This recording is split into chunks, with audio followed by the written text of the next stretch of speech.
Hi everyone, welcome back to my latest video. और आज के वीडियो में हम जो कंपनी डिस्कस करने वाले हैं वो अभी न्यूज़ में काफ़ी चर्चा में रही है पिछले लगभग हफ्ते भर से। और उसका रीज़न ये है that it is coming up with the biggest FPO या follow on public offer in the history of India ever. और ये कंपनी अब आप जज कर ही चुके होंगे, इसका नाम है वोडाफोन आइडिया। और ये एफपीओ इतना बड़ा साइज का है और उसके साथ साथ डिस्कशन ये चल रहे हैं कि is it a good opportunity for retail investors like you and me और नॉट, कि ये कंपनी कहीं डूब तो नहीं जाएगी। और इस तरह के डिस्कशंस के चलते लोगों में डाउट है कि ये कंपनी इन्वेस्टमेंट ग्रेड है या नहीं है। So let us take a look at this company in today's video and see कि इसमें क्या पॉजिटिव्स हैं और क्या नेगेटिव्स हैं। इन द एंड मैं आपको रेकमेंड नहीं करूंगा दैट यू शुड इन्वेस्ट और not, that is for something that you should decide on your own. But मैं आपको मेरे हिसाब से जो इस कंपनी के पॉजिटिव्स और नेगेटिव्स हैं वो जरूर दिखाने की कोशिश करूंगा। एज ऑलवेज मैं हमेशा कंपनी की वैल्यूएशन से स्टार्ट करता हूं कि वैल्यूएशन मुझे सही लग रही है कि नहीं। तो कंपेयर करते हैं इस कंपनी की वैल्यूएशन इसके क्लोजेस्ट कॉम्पिटिटर्स से। इसके क्लोजेस्ट कॉम्पिटिटर्स जो हैं वो प्राइमरली दो कंपनीज हैं, one is Reliance and the second one is Airtel. तो let us take a look at it कि वैल्यूएशन इन तीनों कंपनीज की क्या क्या है। वोडाफोन आइडिया जो है उसकी market cap which is equal to valuation that is रफली 66,000 करोड़ राइट नाउ। वहीं पे अगर आप इसको अपने क्लोज कॉम्पिटिटर से कंपेयर करें तो रिलायंस की वैल्यूएशन जो है that is for the Reliance Industries as a whole, उसमें सिर्फ रिलायंस जियोकॉम की वैल्यूएशन अलग से नहीं है, लेकिन रिलायंस इंडस्ट्रीज की वैल्यूएशन जो है वो 20 लाख करोड़ है। Mind it, 66,000 crore against 20 lakh crore, so that's a huge gap. और उस 20 लाख करोड़ में से बहुत मार्केट एस्टिमेट्स के हिसाब से रफली 14 to 15 lakh is attributed to Reliance Jio, मतलब उनका जो टेलीकॉम आर्म है उसको। एयरटेल में अगर आप आके देखेंगे तो एयरटेल की वैल्यूएशन जो है वो भी सिग्निफिकेंटली हायर है compare to Vodafone Idea. Airtel की वैल्यूएशन है 7 लाख करोड़। तो ये तो वैल्यूएशन की बात हो गई। आपने देखा कि एक कंपनी जो है which is the smallest Vodafone idea that is only valuated 66,000 crore. वहां पे उसके जो क्लोज कॉम्पिटिटर्स हैं उनमें से एक की वैल्यूएशन है 7 lakh crore which is Airtel, और दूसरी की वैल्यूएशन है approximately 14 to 15 lakh crore only for the Reliance Jio business. लेकिन अगर आप इसमें नंबर ऑफ यूजर्स या नंबर ऑफ कस्टमर्स इन तीन कंपनीज के कंपेयर करें तो उसमें इतना बड़ा गैप नहीं है। जो नंबर ऑफ कस्टमर्स जो हैं वो सबसे ज्यादा रिलायंस के हैं, ऑफ कोर्स वो लगभग 45 करोड़ के आसपास। These are the figures from December 2023, तो अभी लेटेस्ट नंबर्स मुझे नहीं पता हैं।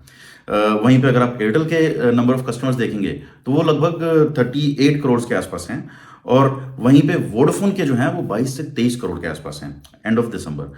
मतलब कि एक तरफ आप ये देख रहे हैं कि नंबर ऑफ यूजर्स जो हैं वो सिग्निफिकेंटली ज्यादा डिफरेंट नहीं है, लेकिन वैल्यूएशंस में बहुत ज्यादा डिफरेंस है, which means there definitely is a valuation gap. और उसका रीजन ये है कि लोगों को अभी ये लग रहा है कि वोडाफोन आइडिया सर्वाइव करेगी भी या नहीं ये श्योर नहीं है, and that is the reason people are not investing in the stocks of this company. As a result the stock price has taken a beating. That is my personal view.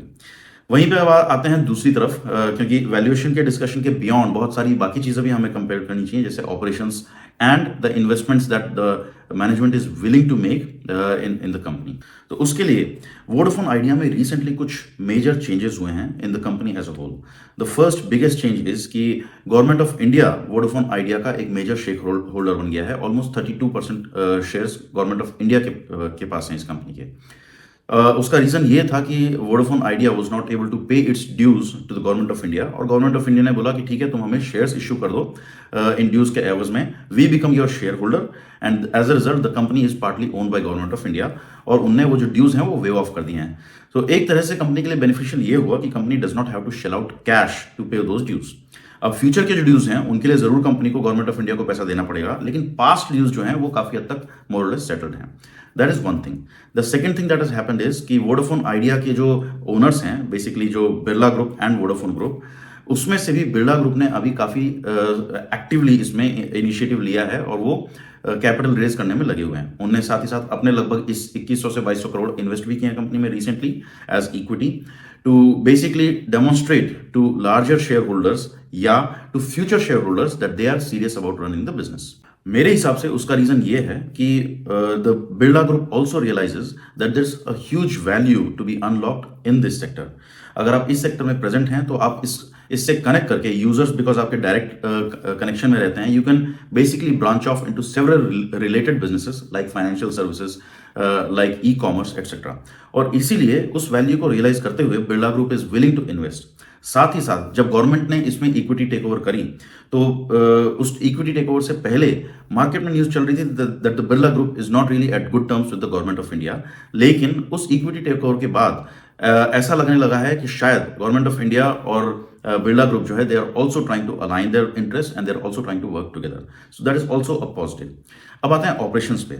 Operations में Vodafone Idea has been consistently making losses for many quarters now. I think 9 या 10 quarter से वो loss ही कर रहा है and the loss itself is huge.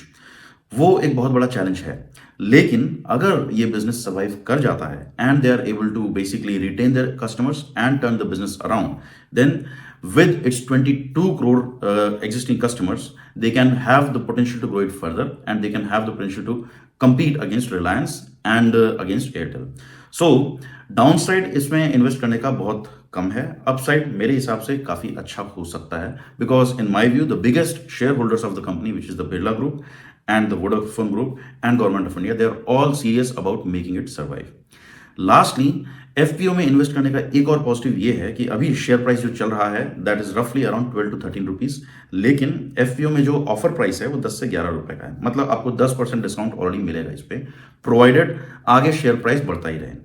Recently अभी news आई कि 5,400 करोड़ का investment Vodafone idea already secure कर चुका है from anchor investors. That is also a big positive, जिसके हिसाब से मुझे लगता है कि अगले कुछ दिनों में शेयर प्राइस फर्दर बढ़ना चाहिए, विच मीन्स कि अगर आप इसमें पार्टिसिपेट करते हैं तो आपको वो जो डिस्काउंट 10% है वो शायद और ज्यादा हो जाए, क्योंकि जैसे ही शेयर प्राइस 14 या 15 हो जाएगा that discount will also increase.